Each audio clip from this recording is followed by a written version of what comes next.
Hello everyone.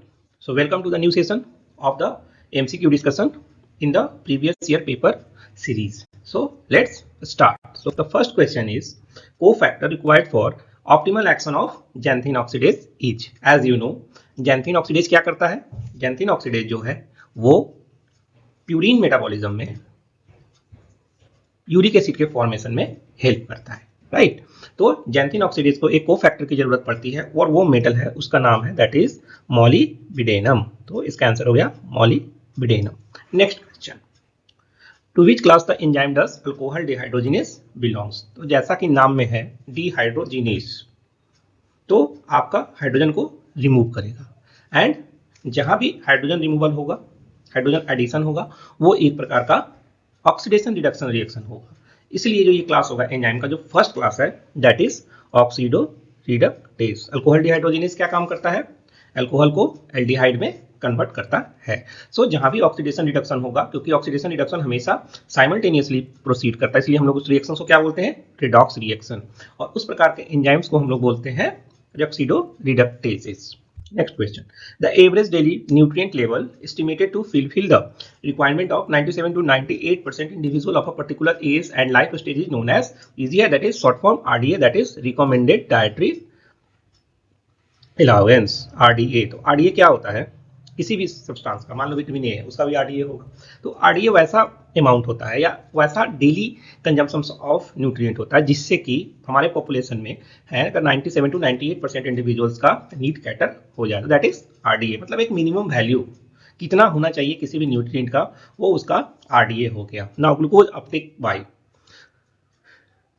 तो glucose Uptake जो mainly होता है हमारे बॉडी में वो ग्लूट ट्रांसपोर्टर्स के थ्रू होता है, दैट इज ग्लूकोज ट्रांसपोर्टर्स के थ्रू होता है। और ये जो ग्लूकोज ट्रांसपोर्टर्स हैं या ग्लूट ट्रांसपोर्टर हैं, ये सारे के सारे ग्लूकोज को ट्रांसपोर्ट करते हैं फैसिलिटेटेड डिफ्यूजन के थ्रू, राइट। क्या बोलते हैं? फैसिलिटेटेड डिफ्यूजन के थ्रू ग्लूकोज का transport most of the cells में होता है।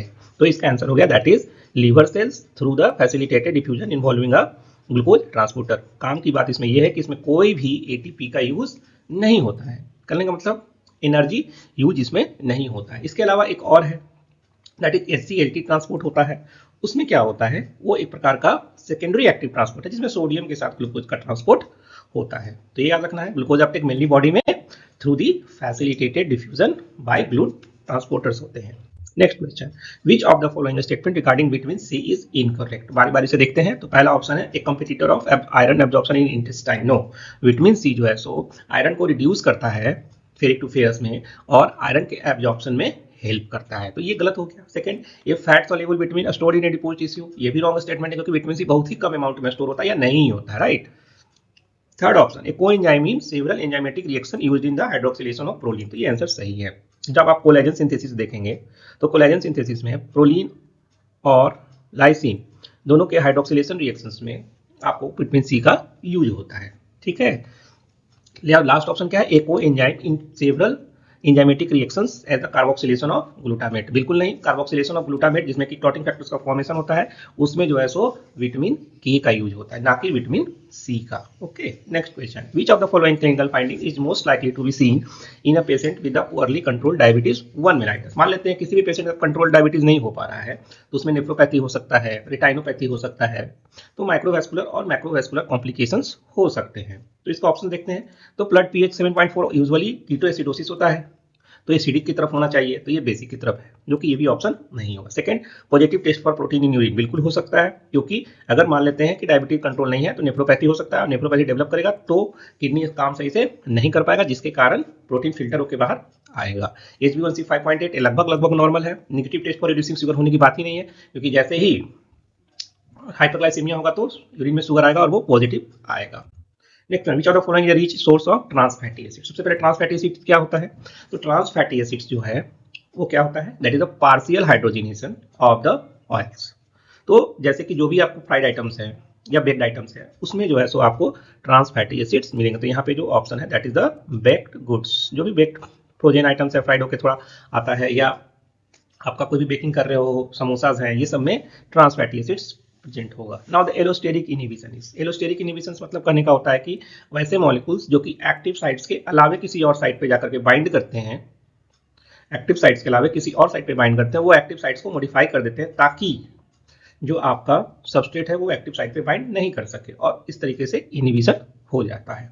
इसका ऑप्शन देखते हैं, make active sites unfit for substrate, बिल्कुल सही ऑप्शन है। Control excess formation of in products, बिल्कुल सही है, क्योंकि इनहिबिशन तभी होगा जब प्रोडक्ट का सिंथेसिस हो चुका होगा या हमें जरूरत नहीं होगी। तो इसका जो है सो ऑप्शन जो है सो दोनों ही हो गया, that is both A plus B, right. Next, which of the following inhibition conditions decreases the oxidation of acetyl coenzyme A by the citric acid cycle? Simple पूछ रहा है कि साइट्रिक एसिड साइकिल कब इनहिबिट होगा। Simple है, that is या तो NADH का एक्सेस हो जाए या तो ATP का एक्सेस हो जाए। तो उस कंडीशन में क्या हो जाएगा, उस कंडीशन में क्या होगा, ये रिएक्शन नहीं होगा। तो जैसा कि ऑप्शन है, ए लो ATP टू ADP रेशियो नहीं होगा, that is a low NAD/NADH ratio होगा इसका आंसर, क्योंकि अगर NADH ज्यादा होगा, NAD प्लस कम होगा तो ये रिएक्शंस नहीं होगा, क्योंकि NADH फॉर्मेशन के लिए NAD प्लस चाहिए, और NAD प्लस ही अगर कम होगा तो NADH नहीं बनेगा। और इसका कहने का रेसिप्रोकल ये मतलब है कि NADH एक्सेस में है, इसका मतलब body already high energy state में है, हमें एनर्जी की जरूरत नहीं है, right.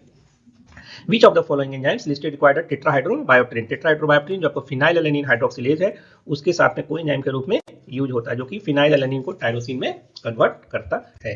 Mallet shuttle, mallet shuttle कहाँ यूज होता है, तो मैलेट शटल जो है सो NADH को जो साइटोप्लाज्म में प्रोड्यूस हुआ है उसको न्यूक्लियस में ले जाने के लिए, सॉरी माइटोकॉन्ड्रिया में ले जाने के लिए यूज होता है, राइट। कहाँ पे यूज होता है, साइटोसोल से माइटोकॉन्ड्रिया में ले जाने के लिए यूज होता है, right.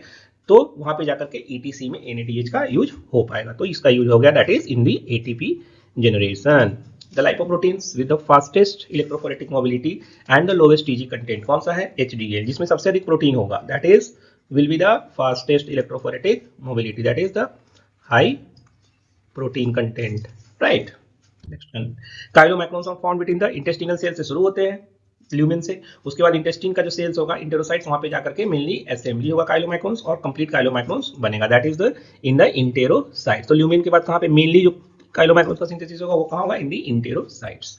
Under starvation which enzyme is inhibited, तो देखो यहाँ पे जो ग्लूकोकाइनेज और हेक्सोकाइनेज है ये तभी यूज होगा जब हमारे पास ग्लूकोज एम्पल अमाउंट में होगा। तो स्टार्वेशन के केस में ग्लूकोज कम होगा तो ग्लूकोकाइनेज जो है सो इनहिबिट होगा। बाकी ऑप्शन देखते हैं, ग्लूकोज 6 फॉस्फेट नीडेड है ताकि हमें ग्लूकोज चाहिए, किस पाथवे में यूज होता है, ग्लाइकोजिनोलाइसिस में।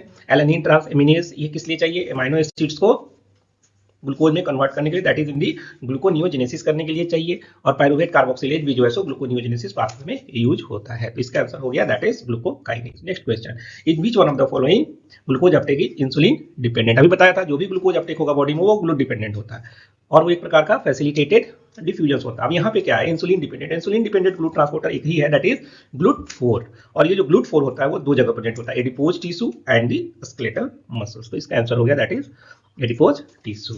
नेक्स्ट, अल्फा लिनोलेनिक एसिड, तो जैसा कि जानते हो फैटी एसिड दो टाइप होता है, ओमेगा 3 फैटी एसिड्स और ओमेगा 6 फैटी एसिड। ओमेगा 3 कहने का मतलब ओमेगा साइड से जब हम काउंटिंग करते हैं तो थर्ड पे पोजीशन पे डबल बॉन्ड है, 6 कहने का मतलब 6 पोजीशन पे डबल बॉन्ड है। तो एग्जांपल जैसा कि जानो, ओमेगा 3 का नाम हो गया that is alpha linolenic acid, omega 6 का नाम है दैट इज लिनोलेइक एसिड। क्या नाम है, लिनोलेइक एसिड। तो ये एक प्रकार का हो गया alpha linolenic acid is the omega 3 fatty acids. Next, a man complains of diarrhoea with the dairy products, he must avoid all except. तो जैसे कि हिस्ट्री दे रहा है पेशेंट, कोई भी डेयरी प्रोडक्ट कंज्यूम कर रहा है तो आपको डायरिया हो जा रहा है। कहने का मतलब है lactose intolerance, and the lactose intolerance जो है सो लैक्टेज की डिफिशियंसी के कारण होता है। तो कोई भी मिल्क का प्रोडक्ट देंगे तो उसे प्रॉब्लम होगा। बट अगर योगहट देते हैं, राइट, अगर योगहट देते हैं तो योगहट में क्या होता है, बैक्टीरियाज होते हैं। बैक्टीरियाज क्या करते हैं, लैक्टोज को ब्रेक डाउन करते हैं, partial break down of the lactose in the glucose and the galactose, जिस कारण इसे हम लोग यूज कर सकते हैं। Next question, hyaluronic acid ECE, तो जैसा कि बताया था हाइलुरोनिक एसिड कहाँ प्रेजेंट होता है, साइनोवियल फ्लूइड्स में। हाइलुरोनिक एसिड क्या है, एक प्रकार का ग्लाइकोसा एमाइनो ग्लाइकेन्स है जो कि शॉक एब्जॉर्बेंट का काम करता है, and they are present in the joint capsule के साइनोवियल फ्लूइड्स में। Next question, von Gierke disease easy है, दैट इज ग्लूकोज 6 फॉस्फेटेज का डिफिशियंसी होता है। Impaired glucose tolerance can occur due to the deficiency. अब ये एक नया क्वेश्चन है and you have to mug up this, due to the chromium. ये जो क्रोमियम होता है इंसुलिन को एक्टिवेट करता है, किसका पार्ट होता है ये, तो GTF that is glucose tolerance factor का पार्ट होता है जो कि इंसुलिन की एक्टिविटी को इंक्रीज करता है। उसमें हेल्प कौन करता है, क्रोमियम। तो याद रखना है क्रोमियम अगर गड़बड़ होगा GTF गड़बड़ होगा, GTF गड़बड़ होने के कारण इंसुलिन की एक्टिविटी नहीं हो पाएगी। तो इसका आंसर हो गया क्रोमियम। Okay, thank you.